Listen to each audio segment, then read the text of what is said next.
Okay, so for this video, I will be explaining the pressure volume curve for a single cardiac cycle.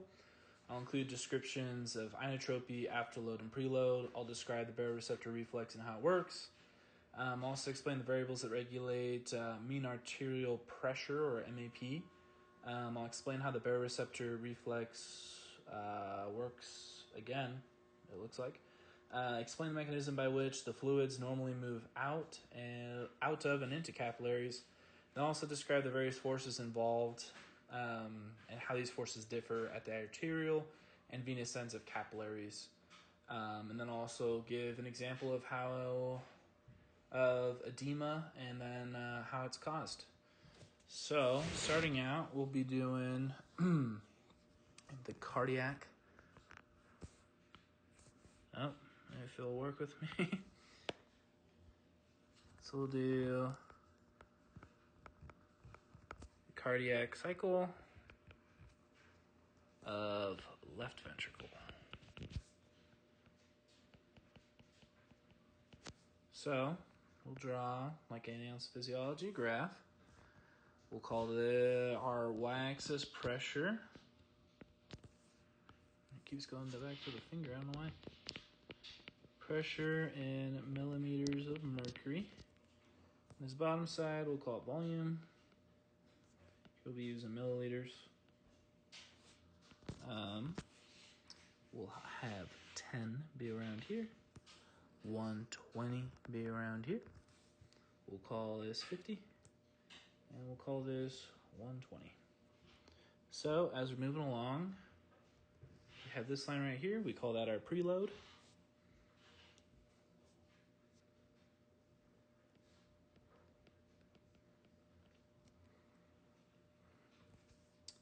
And as we're moving along, so around here, just after 120, we have lub, where our mitral valve will open.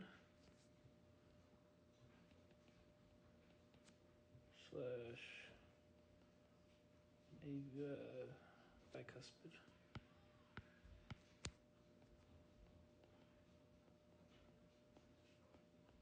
Valve will close. We get lub. This line going up, we're going to call it isovolumic contraction. Well, call it, that's what it is, isovolumic contraction.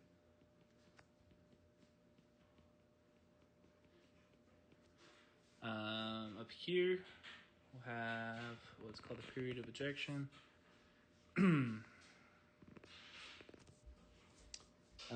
That period of ejection is also where our afterload is at. This point right here is where our ventricle will reach maximum contraction. We call it maximal ventricular contraction. I'm just going to call that MVC.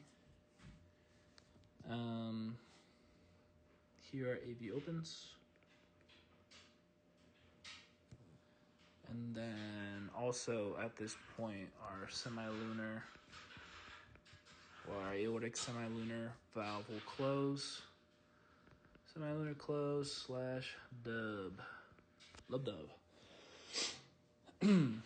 Moving across this line in red, how we were talking about earlier, this slope right here represents our inotropy. Call it our inotropic line. And this inotropic line, it will be determined of elastance, where elastance is our change in pressure over our change in volume. And that is equal to basically how stiff is the heart at that maximum contraction. That specific point in time is how tight it is. So because of that, we can get the curve of that line. We'll do this in pink. With the hypotenuse, we can figure out what the slope of that line is of the isovolumic, where's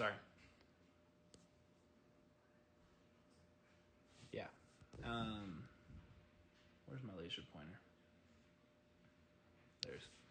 So this line right here is our isovolumic relaxation, kind of like how this is isovolumic contraction. This is our period of ejection. So the blood being pumped through, or moving it out of the ventricle into the semilunar or into our aorta via the semilunar valve. And this is also afterload, preload. So yeah, finding the curve of that line, we can do it with a hypotenuse. Then just kind of for like a little example, comparing these two, just following that same math equation, if our change in pressure is higher than our change in volume, then compared to this one, that looks like an A, that's supposed to be a triangle. So this one right here would be more stiff or more elastic than our other one because our change in pressure is, we would have a higher E value because we have a bigger top value than our bottom value. Math. And we call that inotropy is anything that will make our heart contract more. So we have this fun thing, our cardio, what's it called? Cardiac output. It's equal to our heart rate times our stroke volume, which we can break that down even more. On average, we see that the average heart rate is 70 and our average stroke volume is 70 to equal 4,900 milliliters per minute, which is on track because the total volume of blood is about 5 liters, and we pump all that blood in about 60 seconds. Pretty cool.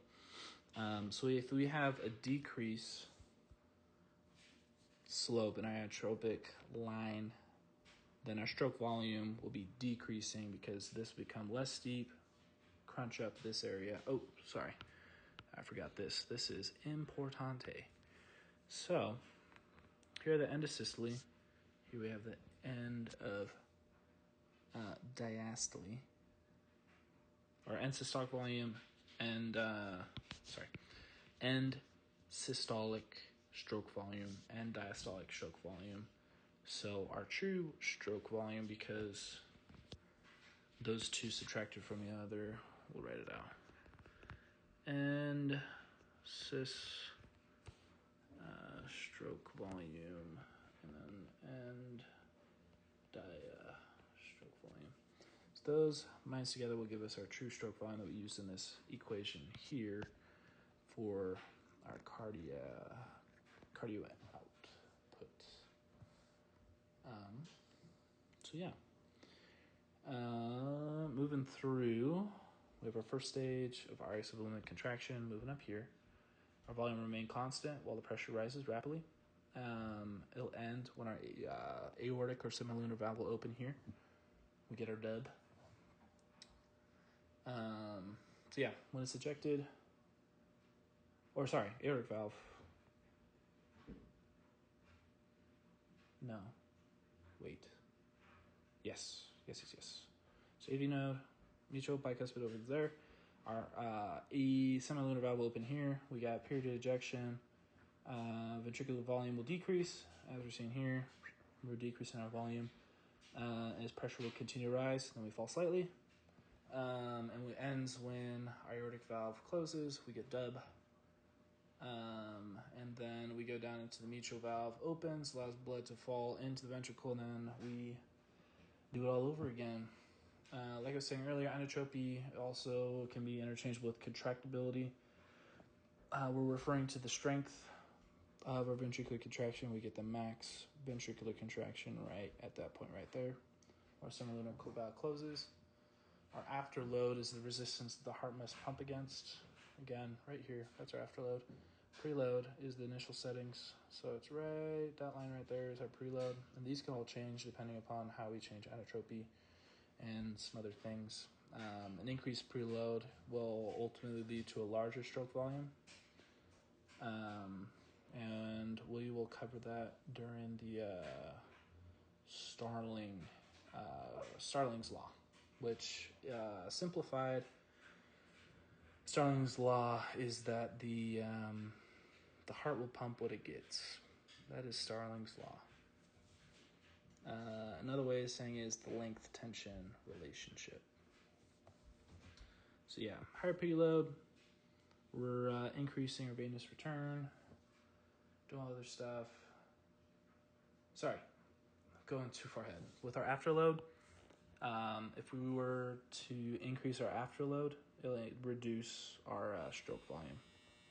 So if we're increasing this, our stroke volume will get smaller.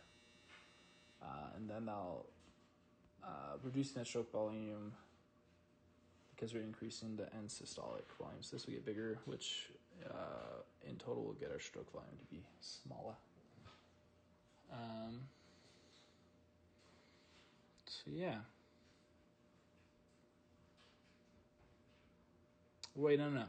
Yeah, more preload, stronger heart, less preload, weaker heart. Yeah. Cool.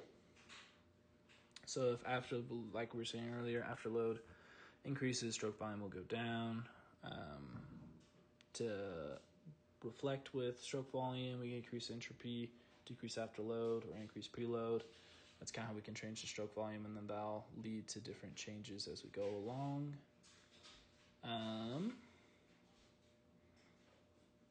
Here we are going to be talking about MAP. I drew it up earlier, but MAP is mean arterial pressure is equal to our cardiac output multiplied by our peripheral resistance.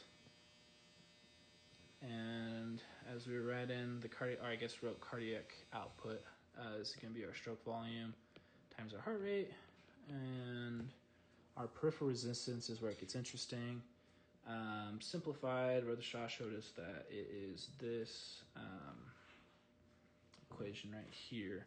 The most important thing is the main player that changes our peripheral resistance is the radius of the of our smooth muscle. So as that radius changes, we'll be able to see. It's the most significant variable. And that would be affecting our alpha-1 receptor.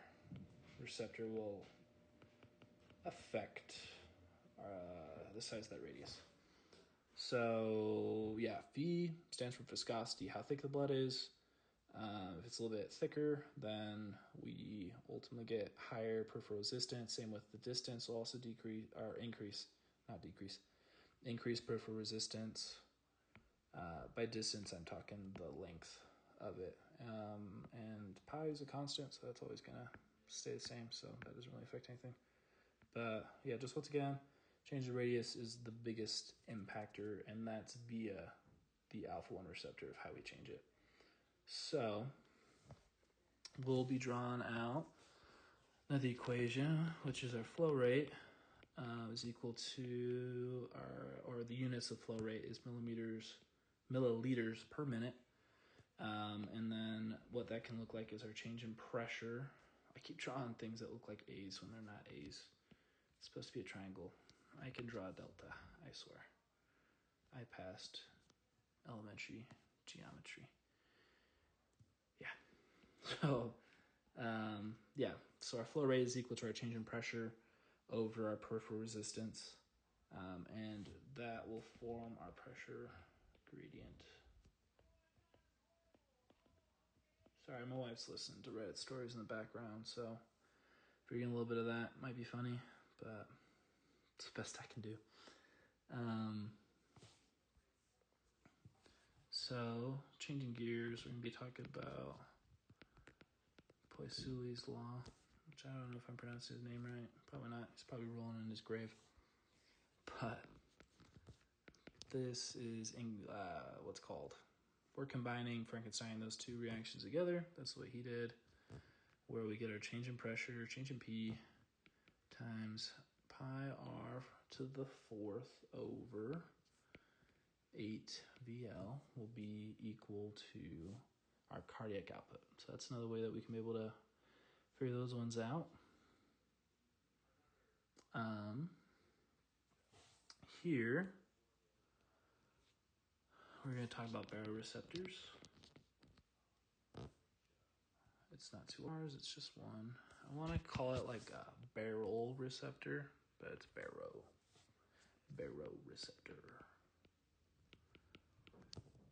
So our baroreceptor reflex, we'll draw out a little heart, making it nice and cute. We're not going to go too fancy with it. We have our aorta, and as our heart's going up, right before where the two carotid arteries converge, or left and right, they have these kind of little barreling out things, and these little squiggles are representing all of our different baroreceptors, and there's more around here. And these are stretch receptors, so high concentration of stretch receptors on these large vessels on the right and left carotid. In this area, that bulging that we see here of our carotids, just that little bulge out. Sorry, my laser pointer's Gymnosaurus, so it makes it look, if I do that, it just makes it look worse, but yeah, that bulge right there. We call that our carotid sinus. So those will send a signal because they have some neurons that will send a signal to our brain stem, and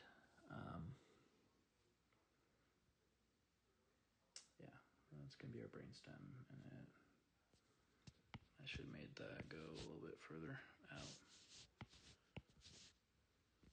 Anyways, so yeah, little receptor. I say little, it's like the same size as the stretch receptors. Not to scale. This is our brain. It's a brain. And there's these other neurons that are there. And our baroreceptor is completely, so it becomes, that signal will then trigger our autonomic nervous system.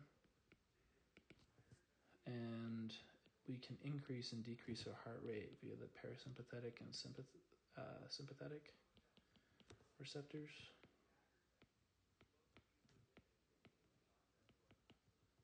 So if those receptors stretch, because our blood pressure is increasing, the parasympathetic system is activated and will decrease the heart rate via the vagus nerve. But then when sympathetic activity is reduced, with that, our sympathetic activity will be reduced, which will lead to vasodilation and decreased cardiac output. So, it'll decrease our blood pressure if it's getting a little too high. But if the blood pressure gets too low, our sympathetic becomes activated, will increase our heart rate and the contractibility, leading to vasoconstriction, increasing the peripheral resistance, and then raising our blood pressure.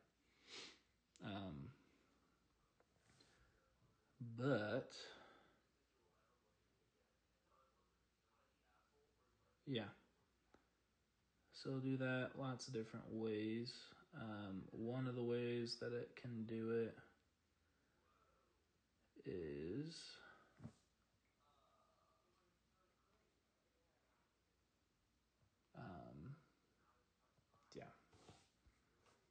sympathetic via epi,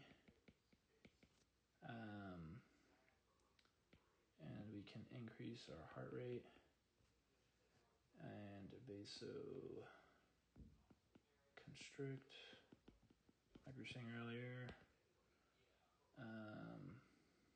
Just the opposite with the parasympathetic of changing things up.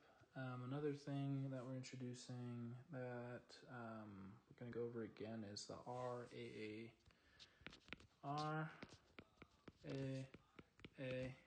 RAAS, which is the renin-angiotensin aldosterone system, which can increase our volume and resistance.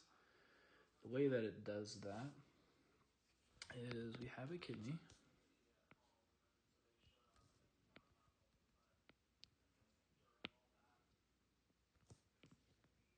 Okay, we have our kidney. And what's being pumped out of that kidney is going to be our renin. The kidney will sense this increase in blood pressure. And then if MAP is too low, our mean arterial pressure is too low, then cells of the kidney will release this renin. This renin will then bind to angiotensin or tensinogen, and it'll be cleaved by the renin.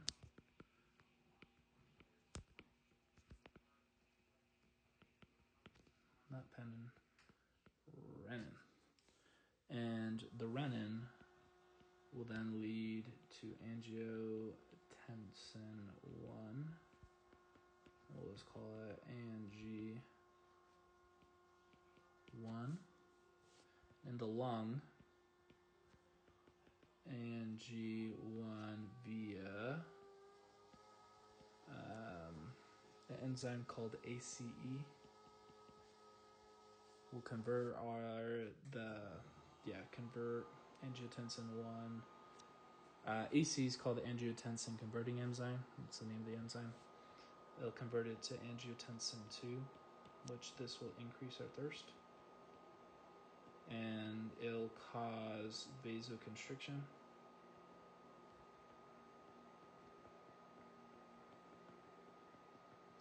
And also cause aldosterone release.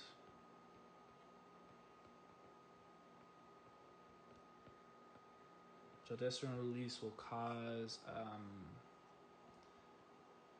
sodium to be absorbed and potassium to leave the kidney.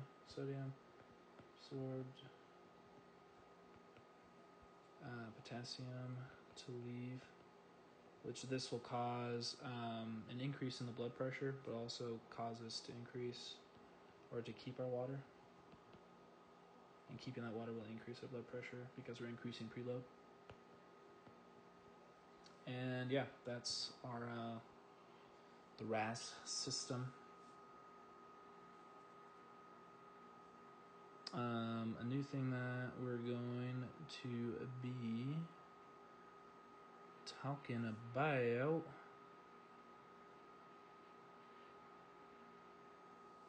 is capillary fluid exchange. So let's try it out.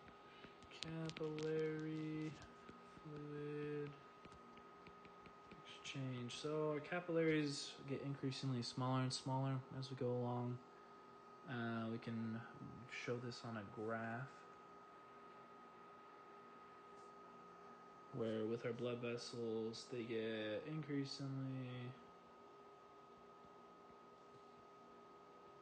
smaller and the blood pressure decreases as we go down. And in that red line, we're seeing our mean arterial pressure. Let me draw that red line. That's our mean arterial pressure.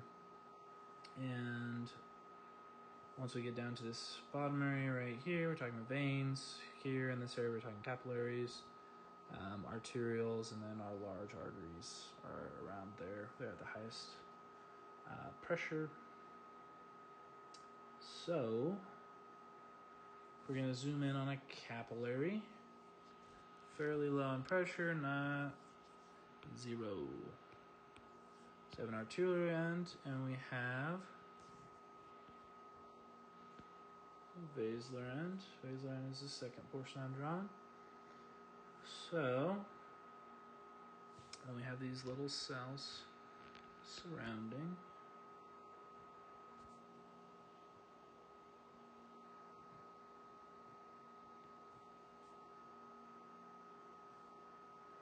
And yeah, so we have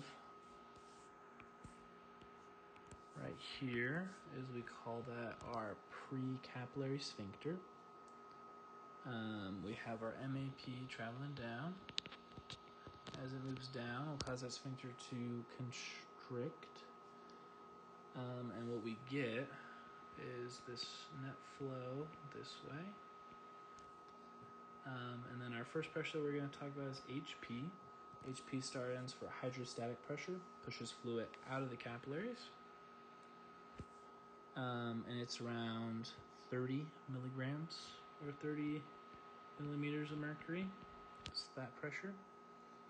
It it's higher at the arterial end. It's about 35, 30 on the arterial end, this end. And then on this end, it's smaller. It's about 15.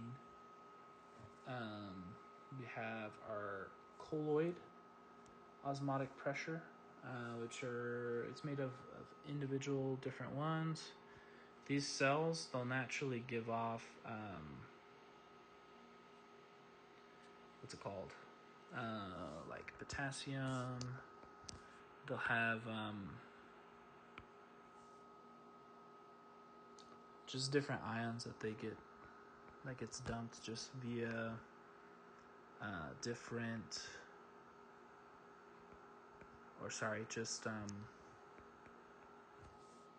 metabolites is what they're called, because these come out from metabolism. They'll enter here and cause the dilation phase.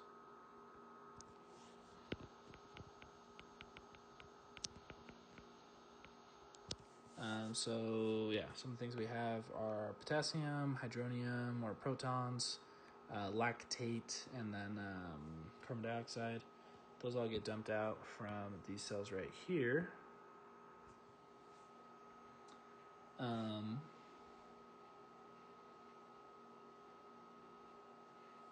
A second force that we have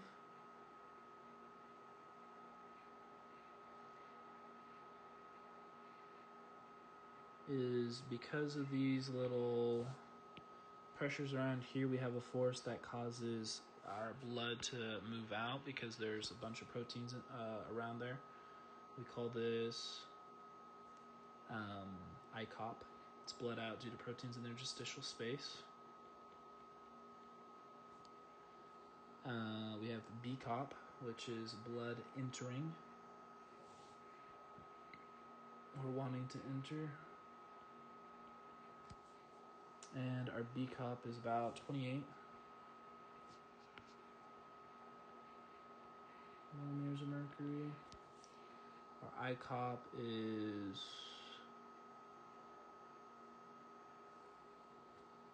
I don't think our ICOP's really that much, but it's our interstitial colloid osmotic pressure. I'm trying to remember what's that. Oh, our ICOP's around 8.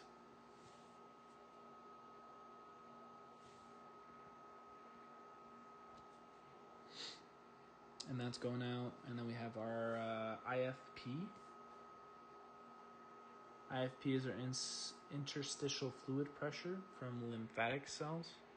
So our lymphocytes are what's going to help us. They're kind of like little vacuums. They have a -3 volume pressure, so it's suction, like little vacuum cleaners. And they suck out this fluid, and that's about 3 millimeters of mercury. 3 millimeters of mercury. And that's IFP. Interstitial fluid pressure from lymphatic vessels is what we're going to call that.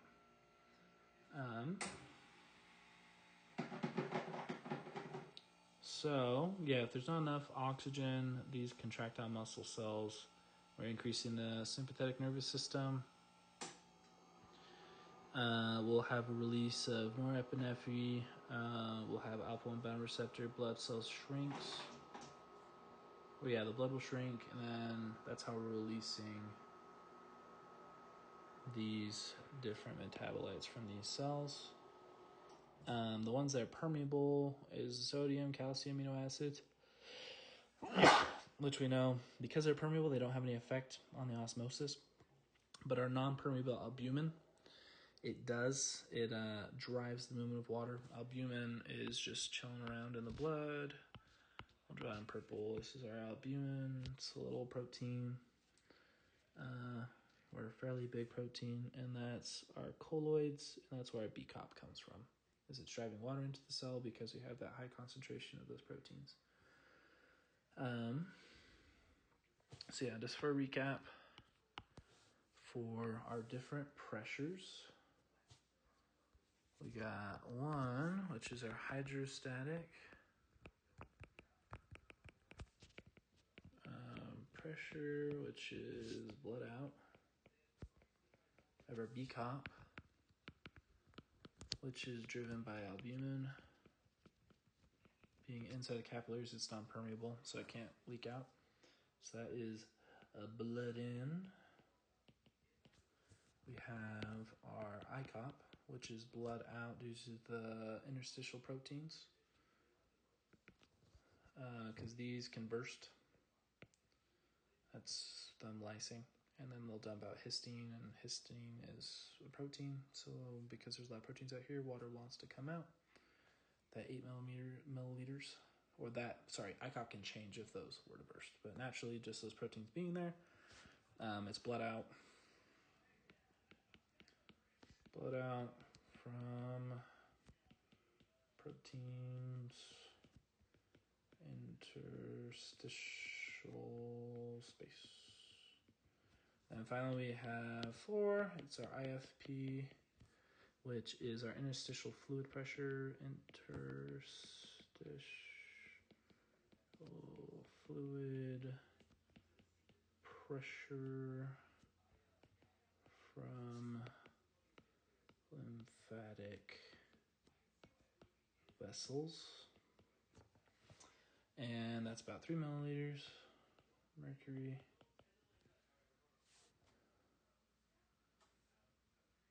So if we're gonna go with the arterial end, what we can see is we have our BCOP,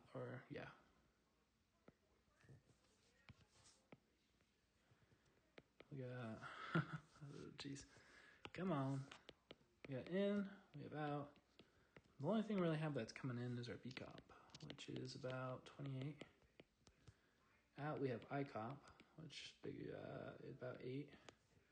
We have HP, which is about 30. We have IFP, which is about 3.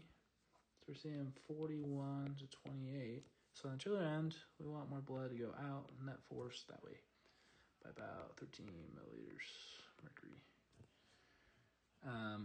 The venous end, on the other hand, we got in, out. The only thing that really changes is our HP, because we have a decrease in the pressure. As we're moving over the veins, 10, IFP, 3, BCOP, 26. So yeah, 2 things change. Or sorry, not 26, it's 28. So we got 28 in, 21 out, 7 moving in that direction. So what we can kind of figure out with our arterial end, if HP is greater than our colloid osmotic pressure, then our net filtration is that fluid exits capillary. And then with our venous end, HP is less than our colloid pressure, we get a net absorption as it enters the capillary. So for a couple different examples,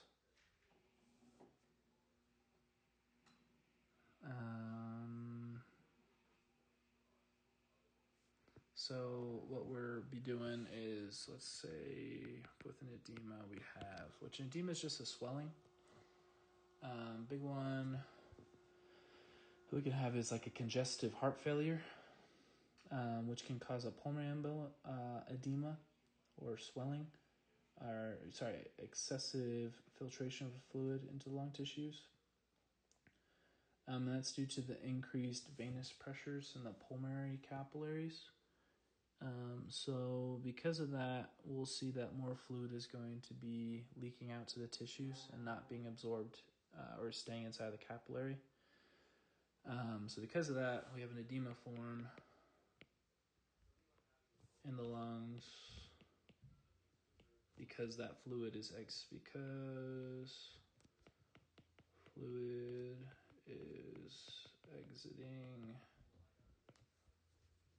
capillary. So yeah, that's that one. Another one we can do is if our right ventricle begins to fail, we get something called, or pulmonary fibrosis.